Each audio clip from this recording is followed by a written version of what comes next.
The Animal Kingdom. A remarkable collection of living, breathing natural wonders. Enthralling. Impressive. Tenacious. And nurturing. Innovative. Tough. Surprising. Always genuine.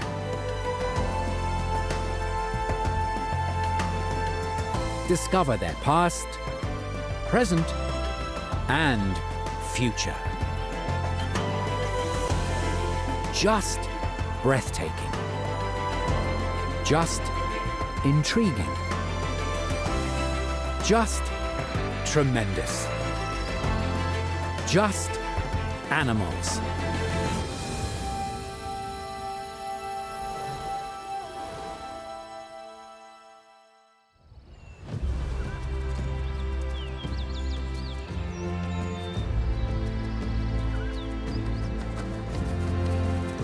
Wild dogs. Elusive and stealthy. They are the guardians of forests, the patrollers of beaches, clans of the savannas, masters of harsh, snowy landscapes, and deserts. Across the planet, wild dogs roam. As a lone wolf, solo, or running together as a pack. All 34 canine species are consummate hunters that adopt a combination of tactics, strength, intelligence, and teamwork. The realm of dogs ranges from hefty creatures born to rule down to petite beings that are half the weight of a brick. With their many faces, wild dogs are captivating, intimidating and imposing one moment, adorable and disarming the next. Free spirits that entice all to succumb and answer the call of the wild.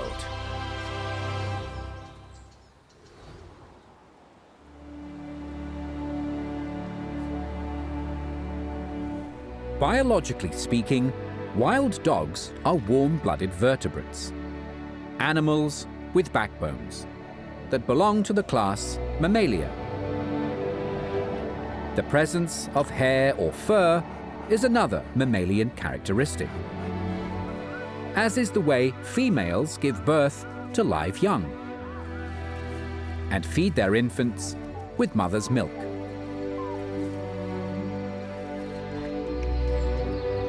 Being specialized meat eaters earns them a seat at the table in the Order Carnivora, a Latin term that means flesh devourers. Dog-like carnivores are all members of the Canidae family. This diverse family is broadly split into two groups: a dog-like tribe and a fox-like tribe. Wolves, jackals, and dingoes belong to the dog-like Caninae tribe. Its members are commonly referred to as true dogs. Its sister tribe, Vulpini, includes the majority of foxes. Due to their primitive nature, a couple of fox species have been given special classifications. The first is the gray fox of the Americas, which is one of the few wild dogs that can climb trees. When compared to, say, a red fox, they are smaller, with rounded faces and shorter snouts, and have black-tipped tails. The island foxes found on California's Channel Islands make up the second group. They are descendants of grey foxes. Each of the 6 subspecies rules their own island paradise. As a group, canines have a variety of common features. Typically, they have long muzzles and an excellent sense of smell. Upright ears for acute hearing, and sharp canine teeth for grabbing and slicing flesh. Also known as canids, these mammals share other physical similarities, such as long legs, built for speed or endurance, sometimes both.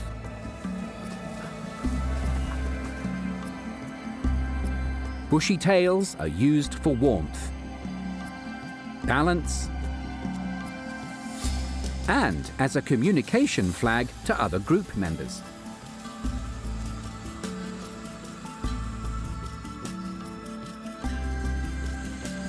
In addition, canines usually only breed once a year, and their young are raised in litters in underground dens.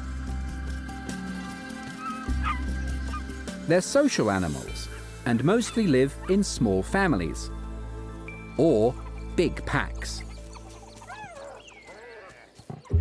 As predators, they have the standard attribute of hunters: eyes at the front of their heads. Wild dogs have great vision for detecting movement at long distances and a wide field of view. Canids, like African wild dogs and wolves, are infamous for their hunting prowess, while others, such as foxes, also indulge in scavenging.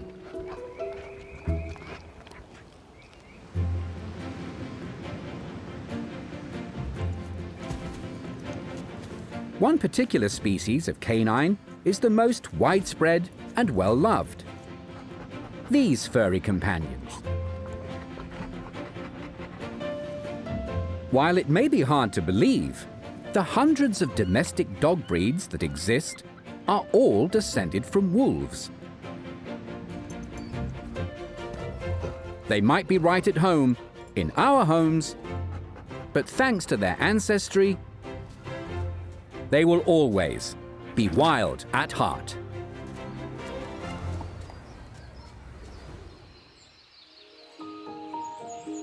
Wild dogs are a hugely diverse crew that have successfully colonized all the world's continents, except Antarctica.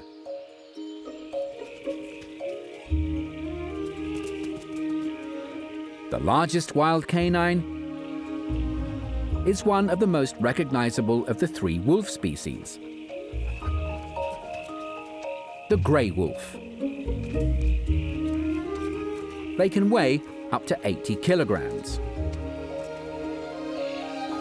Inhabiting North America, Europe, and Asia, it goes by many names: the timber wolf, the white wolf, and the common wolf.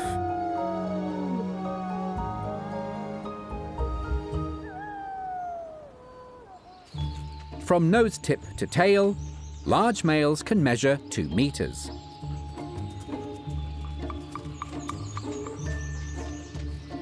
The grey wolf and the critically endangered red are the 2 most commonly recognized species. The red is native to the southeast of the United States. As their name suggests, they have a red tinge to their coat, which sometimes causes them to be mistaken for a fox.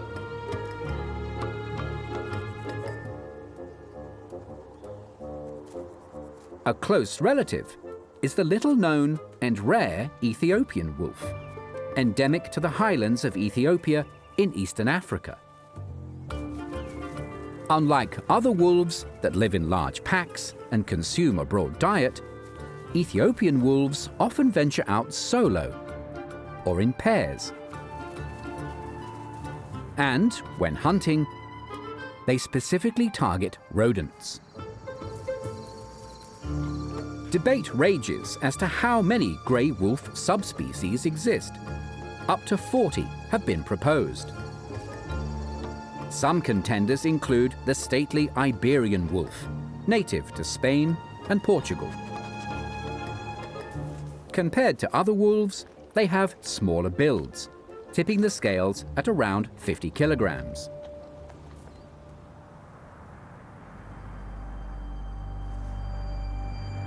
The stunning Arctic wolf lives far to the north. Greenland and Canada are the only places that host these pale-coated wolves.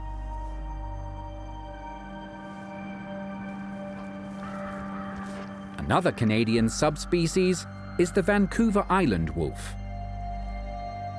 Of all the wildlife on the island, these canines are the shyest and most elusive. It's a rare treat to catch a glimpse.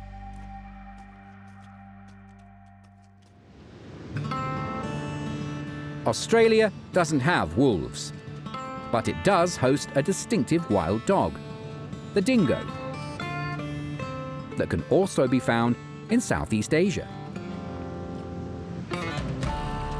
Notable for their lean, hardy bodies, they weigh 10 to 15 kilograms. The dingoes in Australia are not native animals. These dogs were thought to have tagged along with travelers from Southeast Asia and Indonesia about 4,000 years ago. It's been suggested they were pets, but left to their own devices in the bush, they reverted back to their old ways. Dingoes have proved their adaptability, these canines being found in deserts, grasslands, forests, wetlands, and sandy islands.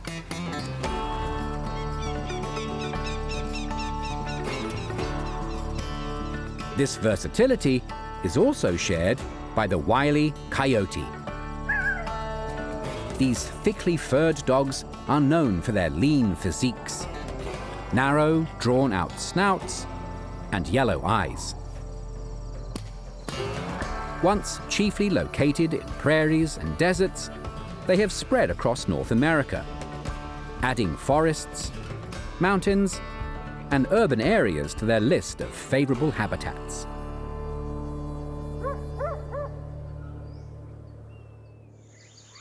Across the Atlantic, sub-Saharan Africa is home to packs of these mottled canines.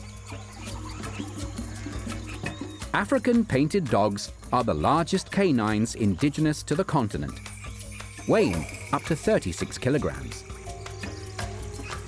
Jackals are less than a third their size and usually roam in pairs. Looking like a cross between a fox and a German shepherd, these wild dogs are found in Africa and Eurasia. The tallest of the wild dogs is South America's maned wolf, standing around 90 centimeters at the shoulders. They've evolved long, stilt-like legs for life amongst high grasses. Named after the hair on their necks, maned wolves are one of a kind.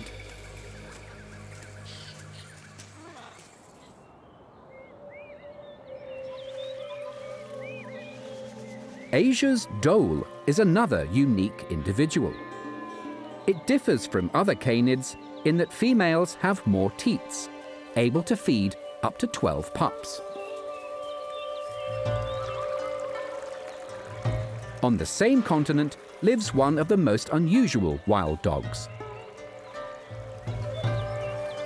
It's not a raccoon, but a raccoon dog. They are the only canine known to hibernate in winter.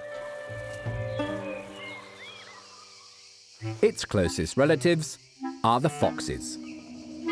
They make up the other tribe of canids, the Vulpini. There are 12 species of true foxes that sit in the genus Vulpes. Of them, the red fox is the most common, being widespread throughout Europe, Asia, and parts of northern Africa, plus most of North America. It is also an introduced species in Australia. Red foxes are the largest of their kind, adults weighing up to 14 kilograms. These red-coated canines are found in a wide range of environments, including urban areas. Their resourcefulness and intelligence earning them their famous reputation of being cunning, crafty animals. The fox group harbours the smallest of the wild dogs, the fennec fox, which lives in the deserts of North Africa. A mere 20 centimetres tall, what it lacks in stature, it makes up for in ears. These gigantic listening devices, some of the largest amongst canids, can grow to half the fox's body size. By dissipating or expelling heat, they keep them cool in searing temperatures. Their cousin, the bat-eared fox, uses the same trick to beat the heat in the savannas of eastern and southern Africa. Their impressive ear flaps serve an additional purpose, to help them track down their favorite food, termites.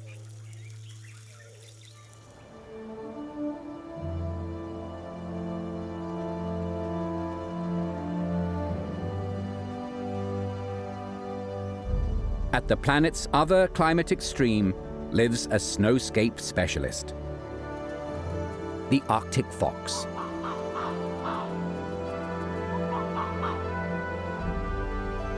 The furry soles on their feet, thick, multi-layered coat, and bushy tail keep them warm in the Arctic's frigid temperatures.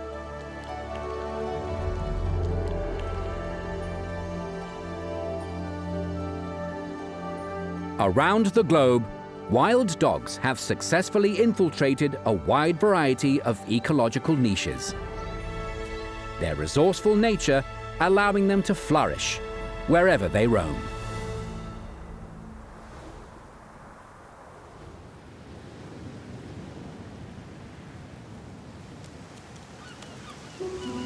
The remarkable ability of wild dogs to exploit their chosen habitats is thanks to numerous special adaptations, features, and skills.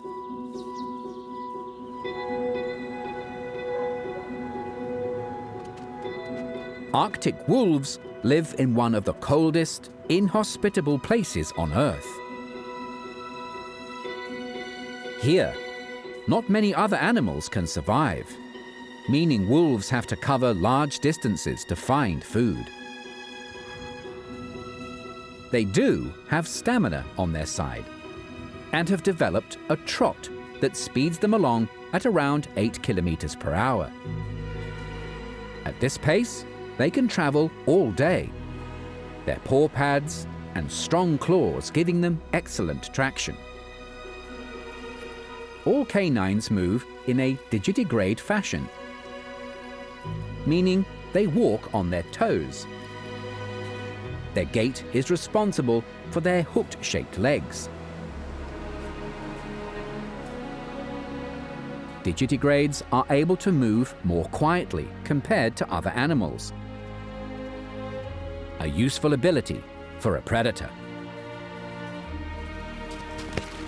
This form of locomotion also gives them excellent maneuverability, speed, and endurance. They can pursue their prey to the point of exhaustion. Camouflage is another important tool for these hunters, permitting them to get close to unsuspecting animals. For the hunted, their fur can also be a means of survival. In winter, an Arctic fox's coat is white to hide it from threats such as wolves or hungry polar bears. In the warmer seasons, they molt their layered fur to match the new colors of their environment and to cool off. On the hot savannas, African wild dogs, also known as painted dogs, need a different type of camouflage. Their multicolored, mottled fur enables them to blend in seamlessly with their surroundings. No two dogs have the same pattern. Oversized round ears are another key adaptation for this creature. Like natural satellite dishes, they can swivel around to detect minute sounds and keep track of pack members over distances. Not to be outdone in the ear department are their fellow African residents, bat-eared foxes. They use their excellent hearing to detect insects scuttling underground. Foxes take their locating prey skill set one step further. Once a subterranean meal is heard, foxes are thought to use the Earth's magnetic field like a targeting system. It helps them judge the distance to their meal and hone in on the ultimate sweet spot for pouncing.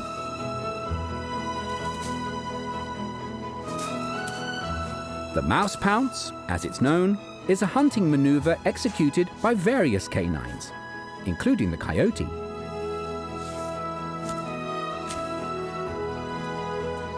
It has the element of surprise, and the prey is either stunned or flushed, making it easier pickings.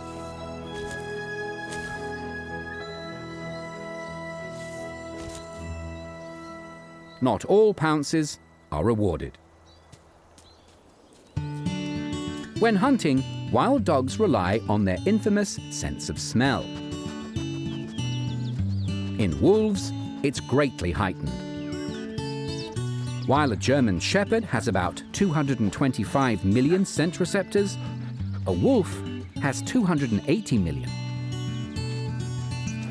Their keen noses alerting them to danger and providing them with details about their pack.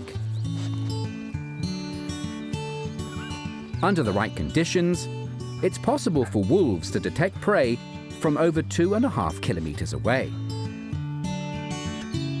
As for dingoes, they have particular adaptations for dealing with life in hot, arid landscapes. Being able to swivel their heads 180 degrees gives them a wide range of vision in the desert expanse. Their pointed, triangle-shaped ears assist them with body temperature regulation, as dingoes can only sweat through their ears and paws. Short fur also helps to keep them cool. In addition, wild dogs have acute vision and strong, sharp teeth. All the better for seeing and dining with.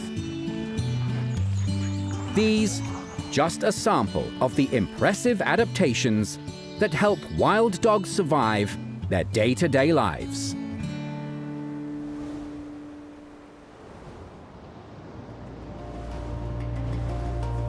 With the downfall of dinosaurs around 65 million years ago, came the rise of mammals. Early carnivorans were among the first to emerge, including primitive cats and dogs. These two groups then went their separate ways, with dogs and their closest allied families, such as bears and sea lions, heading off on their own evolutionary path. Fossil evidence shows the first member of the dog family proper arose around 40 million years ago. One of the most famous prehistoric carnivores were the dire wolves of North America. They lived about 2 million years ago and hunted giant prey, like woolly mammoths. So, how did we get from the fearsome wolves of old to the modern furballs we dote on? It's a question that brings up much debate amongst scientists. It is agreed that domestic dogs are the descendants of the grey wolf. When and how this happened is open to speculation.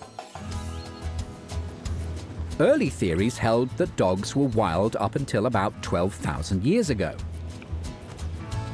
This was refuted in 1997, when DNA research showed the domestication of wolves started much earlier, about 130,000 years ago, ages before humans lived in settlements. This molecular evidence cast doubt on the long-held idea that dogs were domesticated to serve as guardians and companions. What is more likely is that wolves were accidentally tamed, as they followed along after groups of hunter-gatherers feeding on their scraps. The survival of the friendliest theory believes these better-fed wolves had a greater survival rate and passed on their genes. These amiable wolves gradually evolved into the myriad of dog breeds seen today. No matter their size, they all continue to show signs of their wild dog heritage.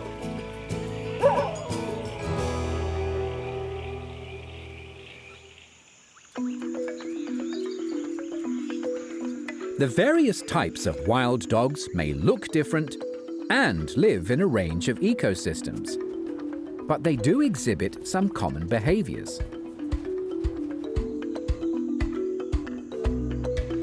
Larger canines that feed primarily on meat live in big packs. African wild dog groups can have between 6 and 40 individuals. These hunters prowl far and wide, establishing and defending large territories ranging from 200 to 700 square kilometers. That means only about 2 packs could be sustained in the area of Greater London. Females can have up to 20 pups, amongst the largest litters found in canines, which the entire pack will look after. African wild dogs do what most big families do together. Rest, enjoy a bit of rough and tumble, sort out who's the top dog, and provide feasts.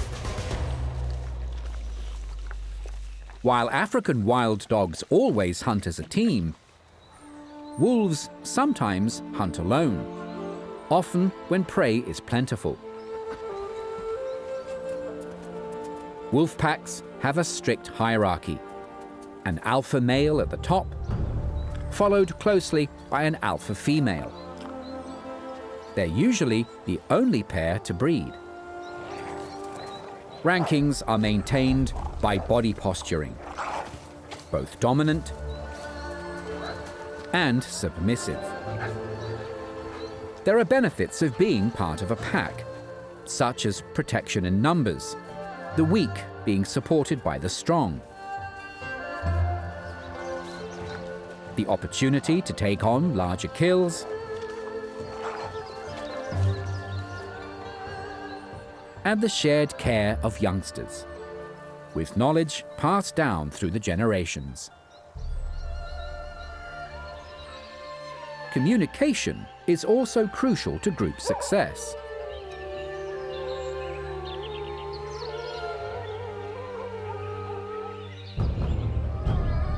The spine-chilling howls of wolves have no equal. Wolf choruses, when a pack sings in unison at multiple pitches, can include up to 12 related harmonies.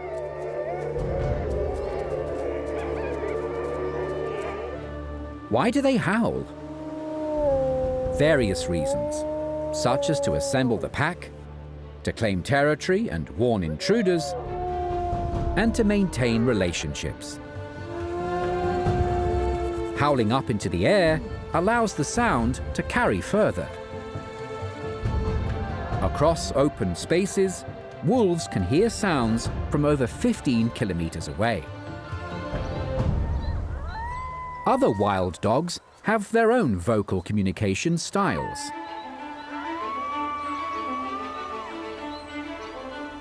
In addition to howling, coyotes also squeak, bark, wail, and yip.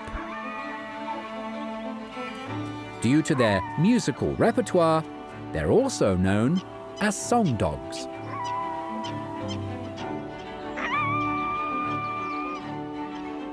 At times, it can sound like they're having a two-way conversation. Howling pairs are often signaling, "This is our turf, stay away."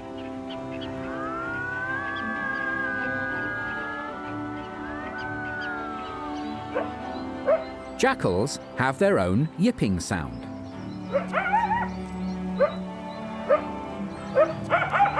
That only family members respond to.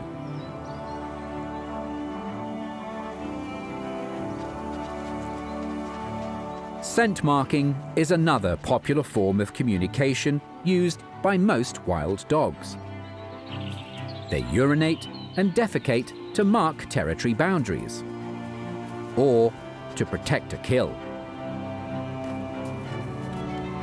Thanks to behaviors like this, wild dogs are able to share intelligence, social skills, and advanced communication, whether alone or in a pack.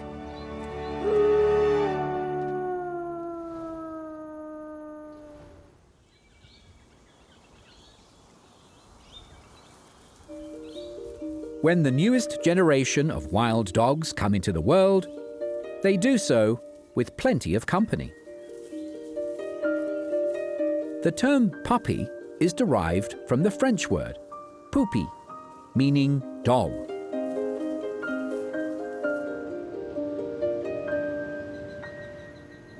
Female dingoes deliver litters of 4 to 6 puppies after a gestation period of about 9 weeks. The pups come in a variety of earthy tones.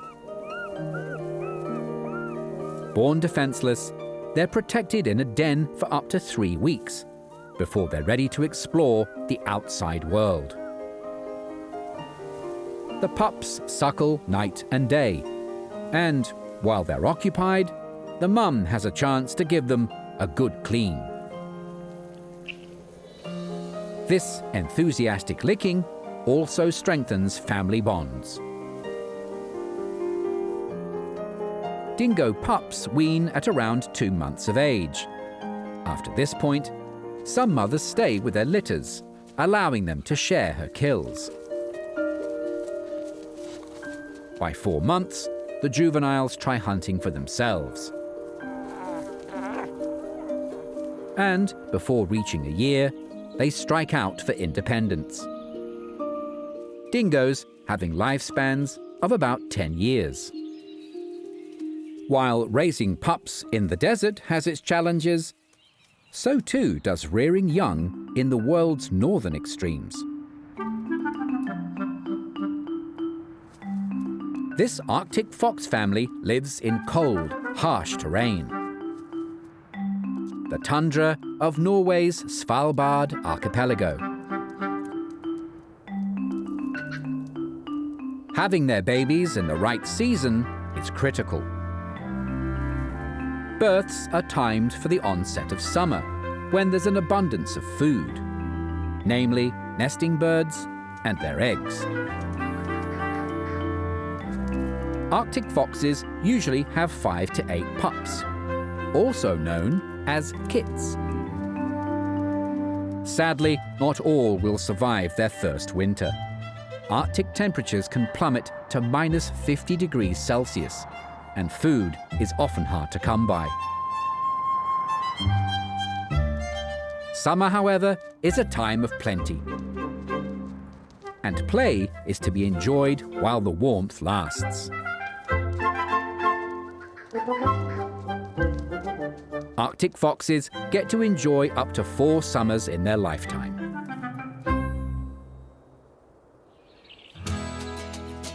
No matter where they live in the world, all canids have dens. They're mainly used during the breeding season for the protection of pups. Mature wild dogs prefer to sleep out in the open. As they grow, the youngsters have an increasing need for space, to be rambunctious.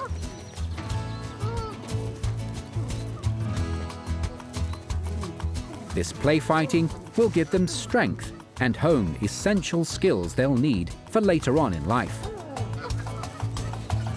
A survival behavior fox kits exhibit early in their lives is to lick their mother's face, prompting her to vomit up food. Most wild dogs employ this regurgitation reflex, as storing food in the stomach is much easier than bringing prey back to the den. Coyote mums have a lot of mouths to feed.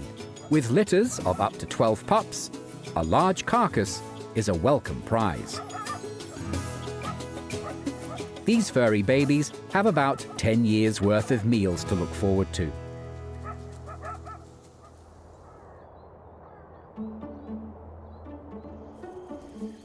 Raccoon dogs have a shorter lifespan, ranging from 3 to 8 years. Being small canines, the pups are tiny. At birth, these petite fluff balls can weigh as little as 60 grams, about the same as a tennis ball. 7 times their size are the largest of the canid pups, baby wolves. Their forest homes provide natural obstacle courses for the youngsters to train on. There are rivers to paddle in and rustic balance beams to cross.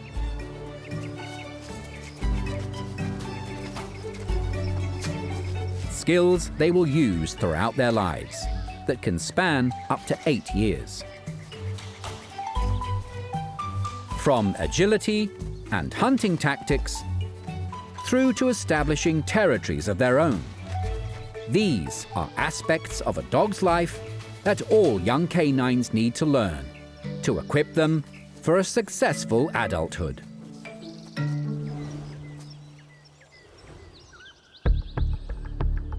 Being predators, wild dogs sit at the top of the food chain, for the most part unchallenged.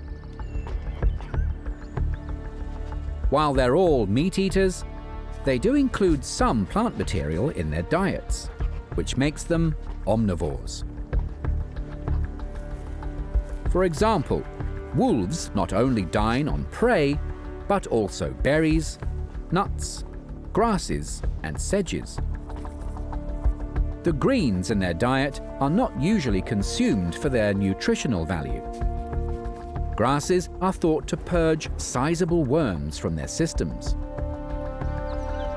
Clearly, large, active hunters can't rely on fruits and plants to survive. They need much larger fare. Big-hooved mammals are popular menu items. Animals such as elk are prime targets.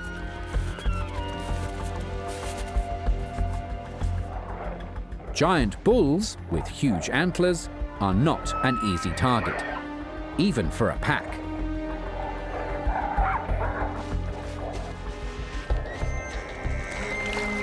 A cold river makes this wolf think twice about risking freezing wet paws. Female elk and their calves, on the other hand, are more manageable prey. Wolves have powerful jaws. A few forceful bites can fracture and crush bones.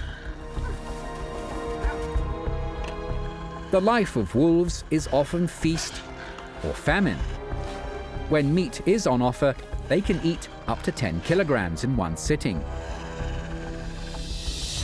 When times are lean, they survive on stored fat and can go without food for almost 2 weeks.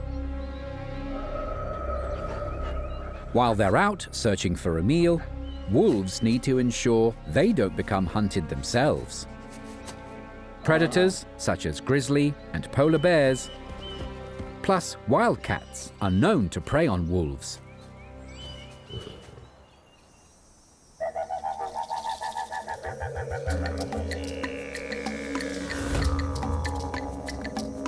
Elsewhere, in Australia, dingoes often target large bounding prey.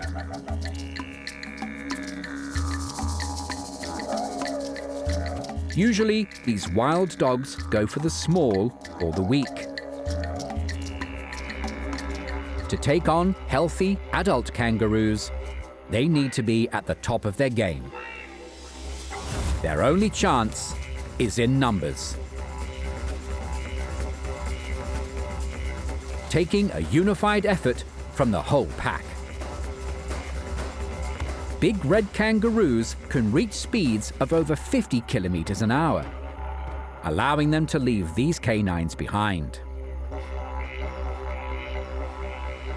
One of the last purebred dingo strongholds is Fraser Island off Australia's east coast. It's the largest sand island in the world. Surrounded by water, the dingoes scour the shoreline for seafood, fish making up more than 25% of their diet.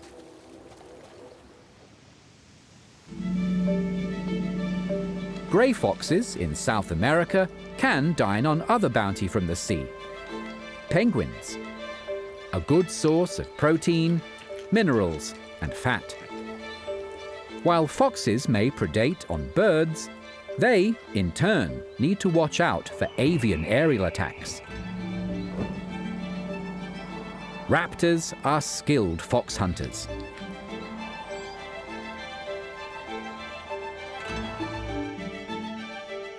On the open plains and in sparse woodlands, African wild dogs are formidable beasts. They have few predators. Lions and hyenas are the exceptions. Like them, African wild dogs are voracious hunters. They use their pack size to gain the upper hand on their prey. That includes warthogs, zebras, and wildebeest. Elephants can also tempt these dogs. But these dedicated mothers will boldly defend their calves.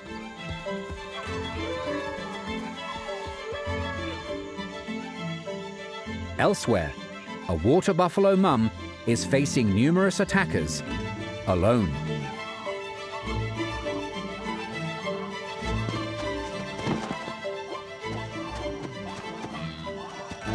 Though courageous, her attempts to save the calf are futile.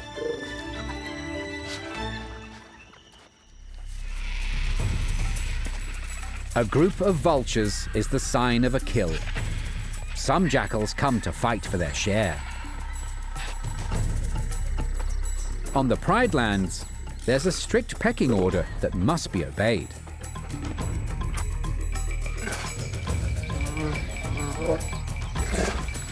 Kings always dine first. From land animals to marine creatures, wild dogs never pass up the chance of a free meal. Opportunistic predators, they hunt whatever prey presents itself, use their intelligence to capitalize on seasonal offerings, and scavenge any meal they can find. They are true survivors.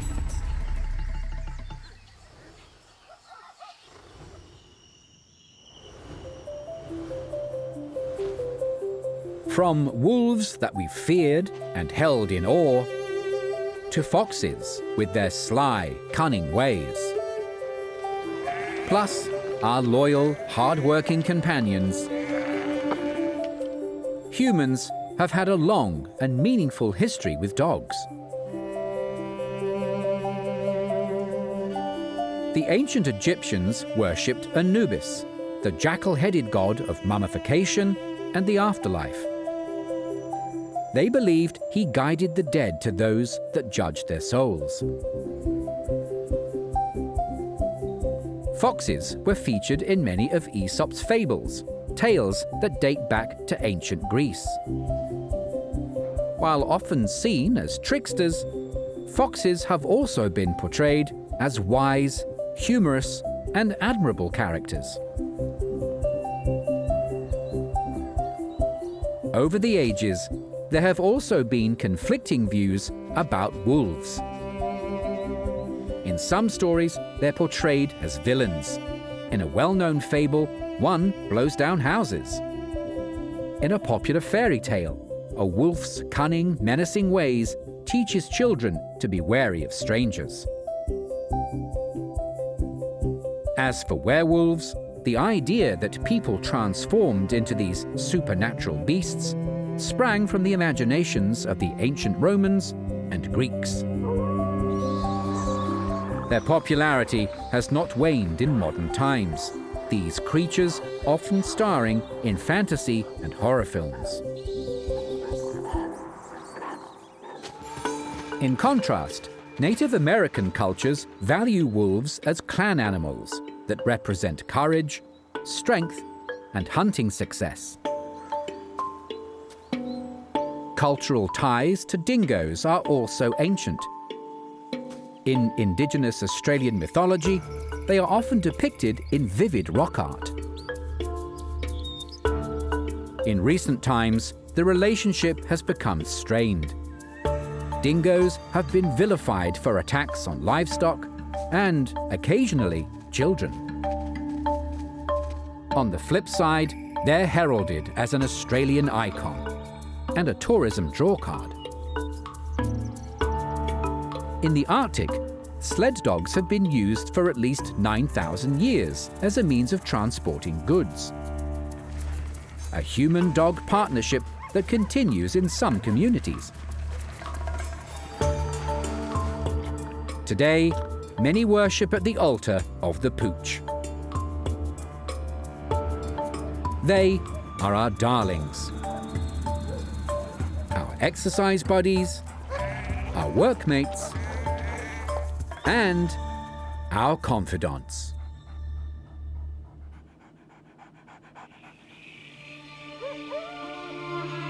There are many differences between domestic breeds and wild dogs. An obvious one being their conservation status. Several species of wild dogs are either on the endangered or critically endangered list. Others are slightly better off, classed as vulnerable. Like many of the world's animals, this is due to hunting, habitat and prey loss, and human activity. In Australia, dingoes are often seen as marauding pests by farmers. But the biggest threat to this wild dog is inbreeding with domestic dogs, which is gradually diluting them as a distinct species. In Africa, wild dogs are one of the world's most endangered mammals. In addition to the usual threats, they're at risk from viral diseases. Wolves were once extremely widespread. Over the ages, they've been persecuted, almost hunted to extinction. Recently, it's been noted that wolves are naturally returning to parts of Eastern and Central Europe. In addition, reintroduction programs are being considered in various parts of Europe. But it is a contentious issue. Objectors believing wolves have no place near populated areas. In the United States, a high-profile program has been running since the mid-90s, which has seen grey wolves returned to Yellowstone National Park. Currently, about 94 wolves in 8 packs roam the park. In addition, more than 500 wolves wander the greater Yellowstone area. But will history repeat itself? Recently, the USA has taken grey wolves off the endangered species list in some states, where they can now be hunted. Once again, their future is in human hands. All wild dogs deserve the protection, care, and devotion we lavish on man's best friends. After all, they are essentially one and the same.